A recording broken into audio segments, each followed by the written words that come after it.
I think any game can like teach you to play in its play style and teach you why that's cool. That's like a huge component of all of the games that we make. They're mostly, I would say, that a lot of the core of it is like giving you a well-rounded classic experience you'll remember forever. But like usually it starts with like, hey, remember that old NES game? Remember that old Game Boy game? Why don't they do more with that? Someone should have done more with that. You could do so much more with it. And so like, I think that's one of the missions of Yacht Club, is like trying to not only like make you love our games, but make you love the games that we love, especially, right? Shovel Knight is a big, confident swing in that regard. It's like, hey, Zelda 2 is actually cool. No one's ready to accept that yet, but like we're right, and we're gonna show you why that's the case. And I think largely it's doing the same thing for Mega Man, right? Mega Man is amazing, we like love Mega Man obviously, but like it's hard to recommend someone actually play one of those older Mega Mans. Like there's just some moments that are like a little bit too hard, you know? So smoothing over those rough edges, I think, is like a really good base for like starting a new type of game that people will definitely love and you can make. I heard about Mina actually separately from Alec, because he developed this game kind of like on the side as his little secret project. So when I first heard about Mina, I was actually really scared. I thought, oh geez, it's Alec. Alec's gonna like leave the company and he's gonna like bring this game with him. But sure enough, he's like, no, this is what, like, maybe we should do this next. This should be our next game. Earlier this year, I flew to Los Angeles, California to learn about the making of Mina the Hollower, Yacht Club Games' new Game Boy Color-inspired follow-up to its wildly popular series, Shovel Knight. But Mina the Hollower was never meant to be the studio's next game. It was a side project of Yacht Club Games designer Alec Faulkner, one that no one but him knew existed. After raising over $1.2 million on Kickstarter in February, I wanted to know more about Alec's journey from intern to game director, how he pitched his Gothic Prototype to the Yacht Club, and ultimately, how the team rallied behind him in hopes of delivering another series as prolific as Shovel Knight. I went to college for film school, met a lot of people, realized I don't want to do that, and then after a semester switched into their games program and just lived and breathed games pretty much. I only focused on my games classes. Everything else I got like a C, and I put all of my effort into just like trying to learn how to program, how to design stuff, how to make art and animation, and just pretty much all the skills that I end up using nowadays. I mean, when I like first got a job in the games industry and I was like, I have a disposable income for the first time and I can like buy whatever I want. First thing on that list, I was like, I'm hitting eBay. I'm buying all those video games I could never afford.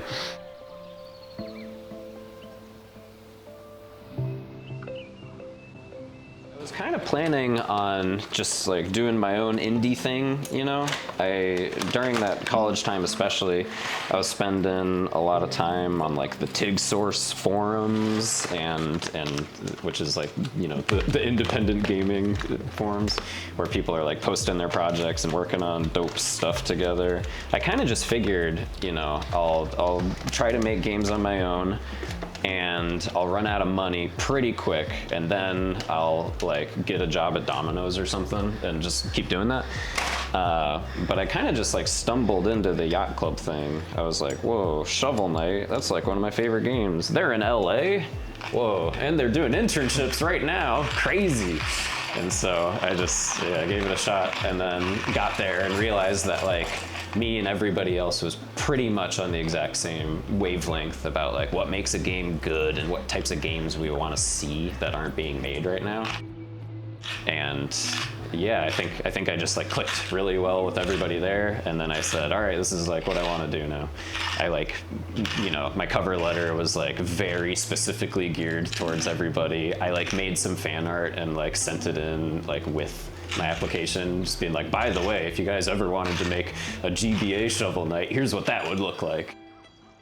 He had a lot of stuff. he had a game, or yeah, he had a Shovel Knight diorama with him like standing on a precipice with some art. Oh man, just when you reminded me of that, I hadn't thought about that in so long. What I usually think about is he had these other strange games. It was a game where you played as a cowboy and you're like lassoing cattle around like in a top-down environment. That was really cool. There was a game where there was a submarine and you would, I don't remember what it was, but you would like enter messages and the submarine would send the messages to Twitter, and it would like, if you opened up Twitter, you could like really get the messages from the submarine, and so all the people playing were like making a Twitter feed. Yeah, he was a USC game design student, so he got to do a lot of wacky stuff like that. The fact that he was excited about old school games and platform games, NES games that he played for the first time when he played Animal Crossing. Those were the first time that he saw all those NES games, but there was something about them apparently where he's like, oh, this is cool, this is what I want. And so he became a fan so much longer after the fact. When you see someone like that nowadays, it's really a rarity. He's like a connoisseur of old film or something. So yeah, it was cool. We snapped him up right away.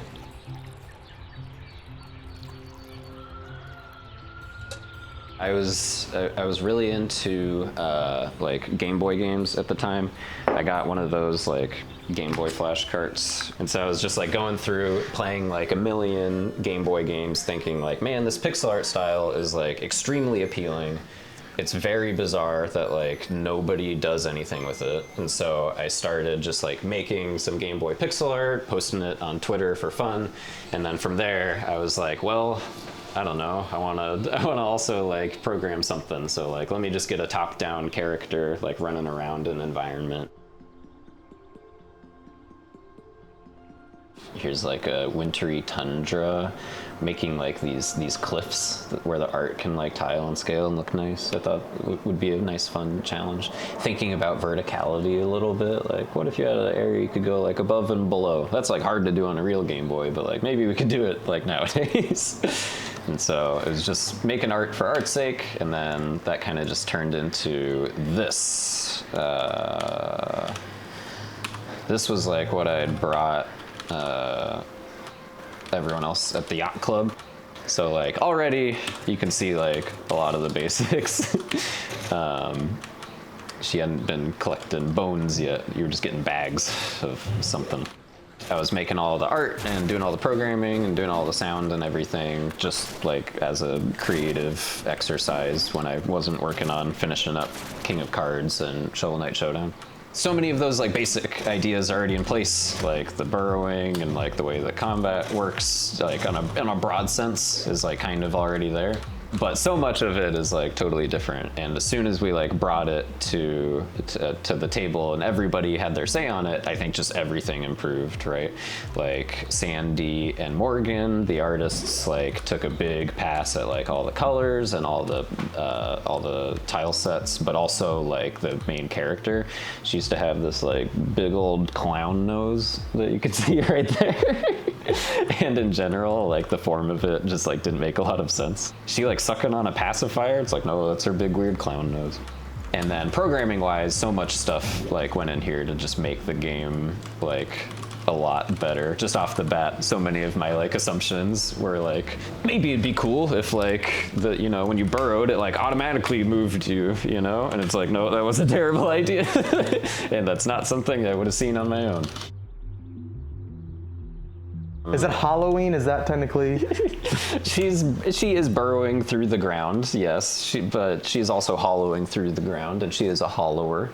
Burrowing is like, you know, a normal verb that would still exist in this world, but like for the technical term for like what she's doing, you know, would be a hollower.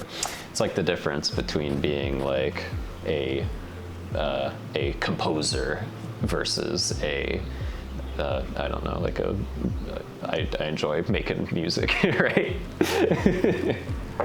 Where that idea kind of started was like, it's fun if there's like platforming in the game. Having pits and stuff means there's like a whole layer of interactivity that there otherwise wouldn't be. You're thinking, I don't want to fall in there, but also maybe I could push enemies in there, and it just like, we just love platformers also. So like there's gonna be some platforming in the game, right? And if you're gonna have platforming and you're gonna be like jumping around, I was noticing that jumping is like very difficult from this weird perspective. You don't want to like jump too high because you're gonna like lose the position of that shadow, and your character sprite will be like all the way up here, but like technically you're like right here, you know?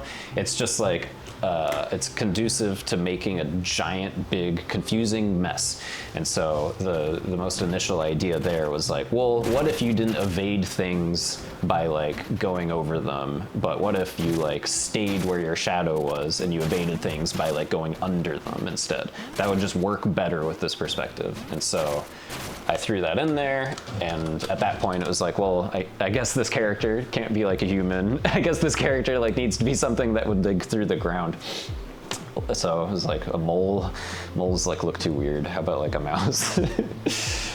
and from there it's like, well, this is a Game Boy game, right? And you're gonna only really have like two main mechanics. You have an attack button, and you're gonna have this like jumping, burrowing button. And so if half the game is gonna be fighting things, then that means half the game should be like using this other button. So we need like more stuff that utilizes that well.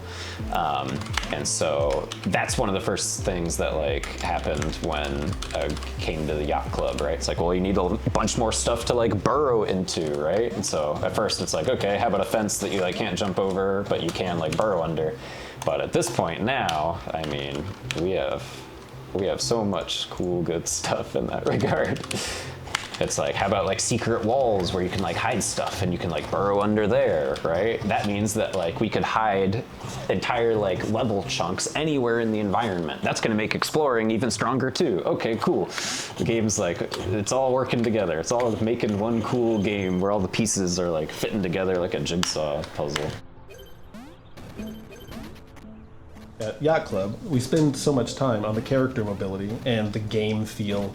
With Mina, it was things like when you go into the burrow, how the character moves around, how when you hit the wall you bounce, the way that you bounce, that part is, we were fixing that.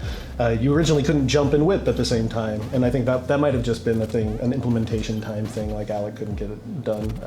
There's a lot more like elevation-y stuff, like more built out mechanics from a mobility perspective, and that stuff wasn't all in there, and it wasn't all like really tuned yet. So the combat, the burrowing, the whipping, all of that stuff just got like so more fine-tuned that it just, the gameplay grew by leaps and bounds. And the visuals also, I mean, you know, Alec did an amazing job with his demo, and the aesthetic was so fun that we immediately latched onto it. But Mina being able to go through all of our iterative process and becoming more of a character. I mean, originally she had like a big red nose, and we had to get rid of that. And just, you know, just like making her like more of an appealing character. Yeah, I mean, just putting polish into it. But really, it was, I don't want to take away from Alec's accomplishments. It was a really cool little basis. We knew we wanted to make something that was 2D. That had the same spirit that we did the Shovel Knight, and we didn't want to lose all of ourselves making a 3D game. We wanted to keep some of that 2D spirit alive. And we knew that we had made Shovel Knight, which was a platformer, and it was side-scrolling, and it was like a medieval. It's a little bit like funny fantasy, and so we wanted something that was that would be a good pair to that. The way that you've got Mario and Zelda and Metroid, these tentpole franchises that Nintendo put together. If Shovel Knight was our Mario, then, well, what is our Zelda gonna be? We had already worked on an NES-style game with Shovel Knight, and so doing something a little bit different with the Game Boy Color style with Mina seemed like that was also a cool direction. And it just seemed like we could play to our strengths, make something that was just really polished and fun, and also a little bit scary, which is different from how Shovel Knight was. Like, I'd say at the beginning, yeah, the focus was totally thinking like, what if we made a Zelda, but we like only had the parts that we liked about Zelda and none of the parts that we didn't like about Zelda? And what if we like mashed that up with like old Castlevania, not like the new ones that people like, but like the old ones that people don't like, that are like purposefully not clunky, but deliberate in the movement that you have to make and the actions that you have to do in the combat. What if we made a game that was like celebrating all of the unpopular aspects of the series that we love? How did it feel to pitch the prototype to the rest of the group? Internally, I I loved what I got, which was just like immediate rapid fire. Here's what I think all the problems are with this game, which is like what I love to hear. And I was like really, really happy that everybody was like totally willing to jump on and like help steer the ship, you know? I've been like working on this thing just in isolation for like so long, just like as not even so long. It was like, I don't know, maybe a year of like just like doing it for fun on the weekends. But I'm like blind to a lot of things that could make this better. So I was mostly thinking I want to like have a really open mind, and I want to like not say this is what the game should be, but I want everyone to look at this, and I want all of us together to imagine what this game should be, you know?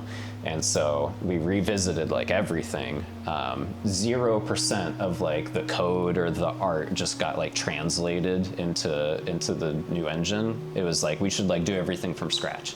And so that means saying like, okay, who is this character actually, and like what does she actually look like in like an illustration, and like figuring all that out. As well as just like, what's the scope and the structure of this game? When I was making it on my own, I was like, this should just be like 6 levels. You just go through them from beginning to end, and then it's over. There's no dialogue. There's like none of the stuff that's like hard for me, you know? We like saying we have a flat structure where like everybody has to be unanimous before decisions are made, which sounds like it would be extremely slow.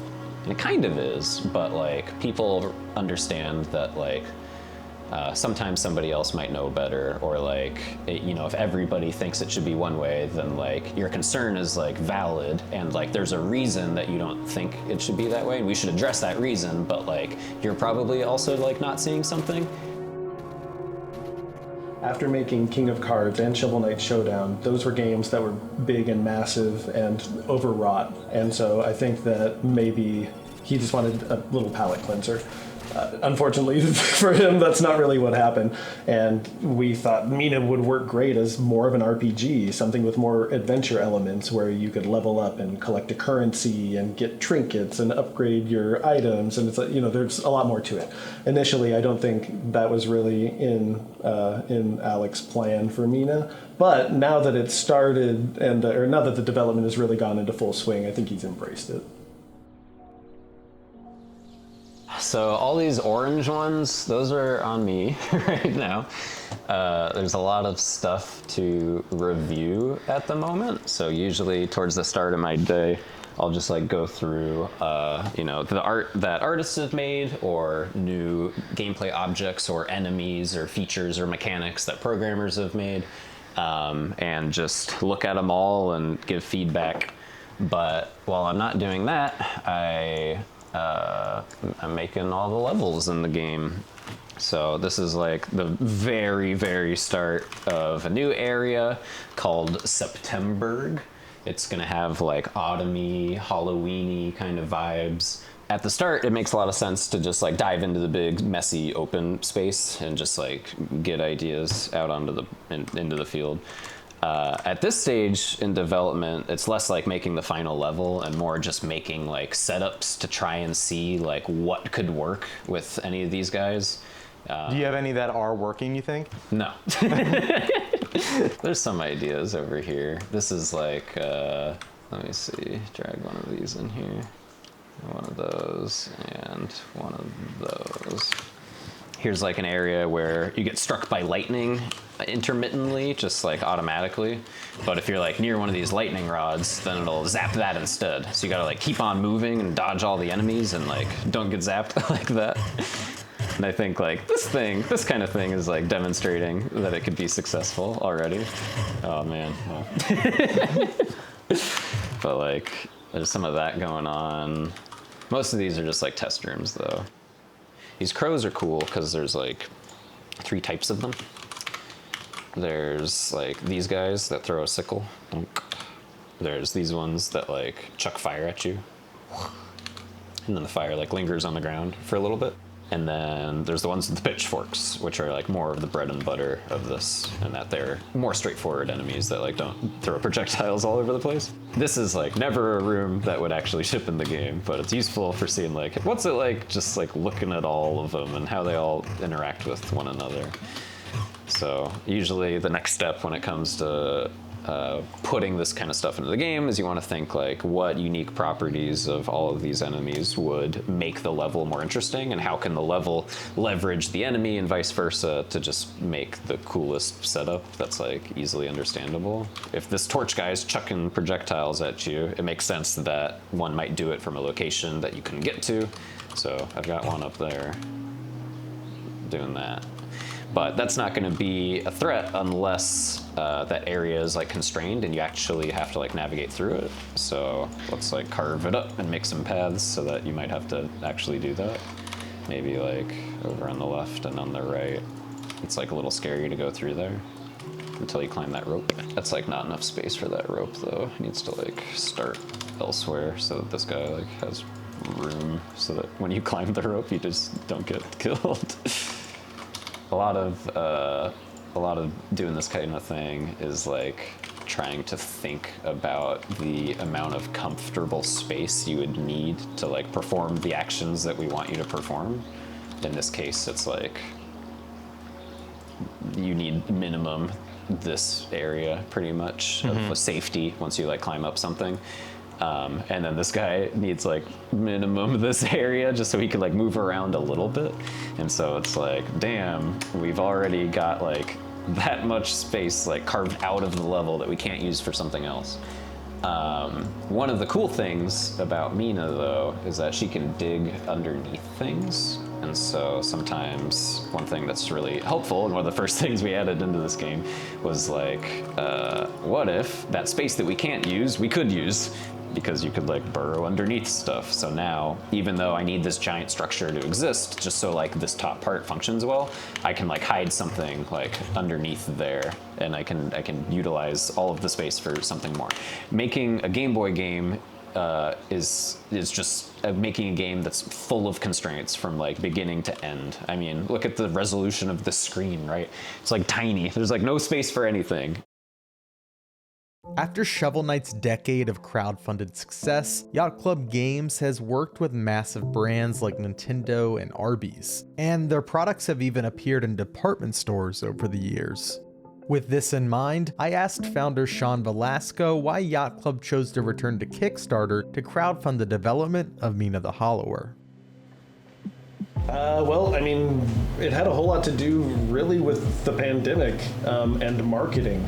The reason that we went to PAX and stuff initially is to get our game and show it to people, to show it live, to have everyone from all of the different media outlets all come and play the game, and to write stuff about it, and to have real life people get their hands on it, and to get feedback from real life people. And when the pandemic came, all of that stuff all just went away. And so we couldn't show our games around anymore, and we couldn't get that kind of feedback, and we couldn't market our stuff really. I mean, maybe we could get Nintendo to put us in a Nintendo Direct. Maybe we could make a big thing out of it and do a thing on our website. But to get a real draw and to build a community, which was like so important with Shovel Knight, right?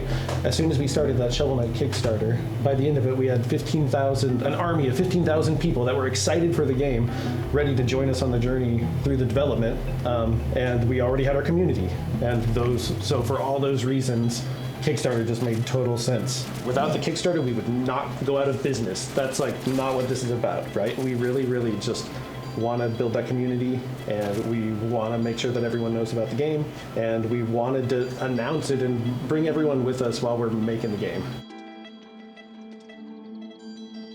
All hands were on deck for the Kickstarter.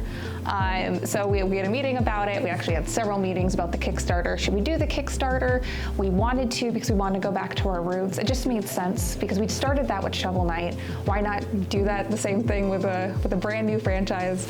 And then for it, like there's just a lot of really fun ingenuity that went into it, because it's like, okay, so how do we make this Kickstarter bigger and better? How do we learn from what we did prior and make it even more fun for the community? And how do we make like super kick butt like reward tiers that people are gonna really feel good when they see it? I guess comparing it to like marketing hardware. With hardware, you have to create a personality around an item. Because, you know, if it's a brand new controller, you have to invent, I don't know, some persona or some feeling you get from it.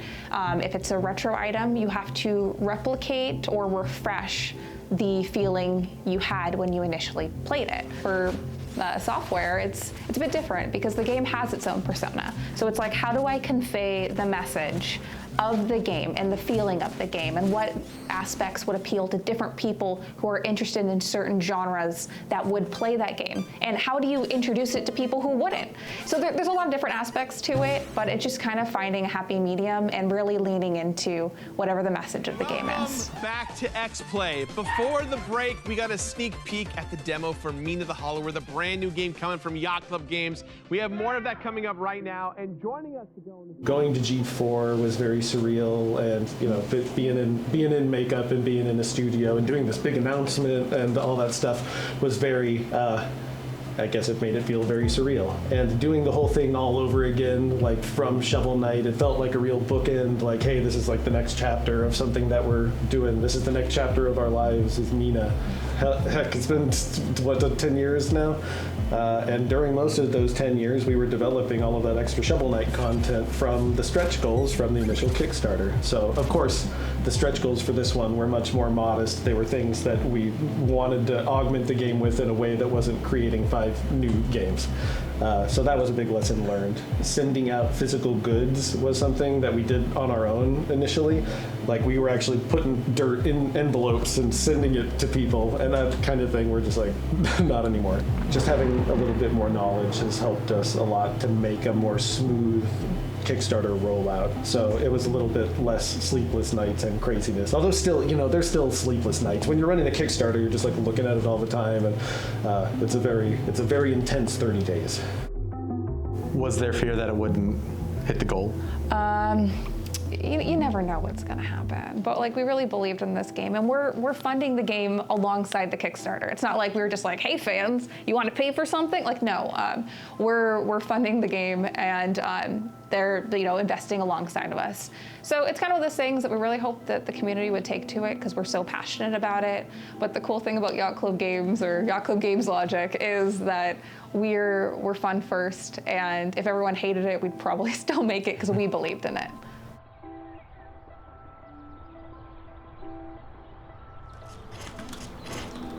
Also, right now we're putting in like other weapons into the game, so I'm like testing out this big old hammer. That was one of our Kickstarter stretch goals, so it was what I was most excited to work on as soon as that Kickstarter was over. How do you feel about the Kickstarter and its success? You really have like no idea if anyone is still gonna like pay attention. There's always a little bit of fear that like people just like won't care about this. We hadn't shown this to anybody, so, you know, I don't know, right? Maybe people would be like, oh, a top-down Zelda sounds lame. Why are you guys making that? Just make Shovel Knight 2. Like, I truly have no idea how people are going to respond until they do. And so just seeing, like, overwhelmingly that everybody was on board was the coolest thing ever. This one, I don't know. This one's working pretty good. I remember it being a lot less fun. I think it's just like missing a lot of art. That's why it looks so lame. This is like one of the opening areas that I have to go back and work on more at some point. I'm gonna make a change right now. I think it's too easy to just like start here at the beginning of the room and then like loop yourself around and be at the exit. And so what this level could really use at the moment, I would say, just a little bit of like a secondary objective over on the right, something for you to care about and a reason to like explore the space a little bit more. I don't know, put some bones underneath these guys right here. And then it might make sense to like block the player a little bit more from like just immediately making a beeline for the exit. Yeah. And so I'll extend that out a tiny bit. And I think just in general, this could like be carved up more so that the space like gets a little bit more tense the further you are into the room. So it feels like it's changing as you go through it, as opposed to being like a super entirely flat idea. This is already a huge improvement. Right here at the start, there's like a little bit of fear, like of jumping down onto this platform, whereas there wasn't before. These guys, I think, are a lot more imposing when they're like stuck together like that, stuck in their weird corner at the end of the room. And immediately after this, you get a checkpoint. So it would make sense if this like felt a little bit more like an escalation. It needs like one more thing to do over on the right. I can put some little flowers over there for you to break. And that can like obscure these guys a little bit too. That might be fun. And then we'll take these bones out and we'll hide them. We'll hide some goodies in the flowers. It's fun when your reward is like a little bit obfuscated and you're like not sure what you're gonna get. In a game like this where you can go up, down, left, and right, you know, it makes sense to encourage the player to be like exploring those spaces, I think, more than like in a Shovel Knight, which is very much a game encouraging you to pretty much like go to the right, you know? So if we're making a different type of game, just it makes sense to lean into all that, I think. So yeah, now this space is like a little more precarious. If like the guy on the top is like defending this area and getting stuck in here, that makes it like more scary for me to exist in this middle part. And when the guy in the bottom is like chasing me in the bottom part, I'm like a little more scared as well. All just by dragging this wall out a tiny bit. Having like something to do up here also like builds in time for these guys to like do their behavior and you can observe it a little bit more. Whereas like in the previous iteration of this room, only but a few undos ago, right? Like it was a little bit too easy to just not have to worry about them. Yeah, that's looking great. Let's commit that. I mean, everybody has their own blind spots, and if you just work on something in isolation, all on your own, there's gonna be problems that you just can't see, you know? And you can try to be that like auteur that like does it in spite of that. You can ask for feedback, but like the other voices that are gonna be contributed, they're just so much more valuable, you know? I would never have imagined that this game would have like character leveling. I would have never imagined it would have like multiple weapons. I wouldn't have thought it would have like a big open structure to it where you can kind of like push in different directions and go where you want to go from level to level. I didn't think it would have like a sprawling world with lots of characters and like story to it, but it's so much better for all of those things. Yeah, sometimes I think about like what would it have looked like if I just like kept this to myself. And didn't bring it to the yacht club at all, and it was just my little thing on my own, and I think that would have been a disaster. And the game would have never gotten made or finished, A, and B, it wouldn't have been nearly as good. It feels like I should be worried about that, like, oh no, if this game sucks, then like then I'm gonna have wasted everybody's time, you know? But that's like really not a worry because everyone will catch me. No one will let this game suck. Even if I tried to make it suck, no one would let me. Everyone would like identify the problems and make a plan to fix it. So like I feel very, very blessed that I have so many people that I can like really trust to like hold me accountable, hold the project accountable, and like keep everything running smoothly. It's awesome. I mean, it's pride, you know. It's Alec's my boy. I don't have kids, but like, you know, I feel like a very mentory relationship towards him, obviously. Yeah, so seeing everyone grow and seeing him grow and become a leader and grow as a designer is just awesome. You know, when I started in the game industry, I was at Way Forward, and I got to work on Contra 4 was like my first like big game that I was like an assistant director on, the same way that Alec was like an assistant director on Spectre Knight, essentially. And so I don't know, I remember from those times how much I loved being immersed in everything and seeing all this cool art. And like I could work on a Contra game, that was like the most incredible thing ever, and like the pixel artists and being surrounded by all this talent, just being able to be immersed in it was really exciting to me. And then being able to have a more leader role or a directorial role just felt even more special. So yeah, I'm proud of Alec, but I'm sure that he senses that sense of responsibility also. And I know this is a really big deal to him. So I want to do right by him, and I'm so proud of everybody. And yeah, I know the game is just going to be awesome.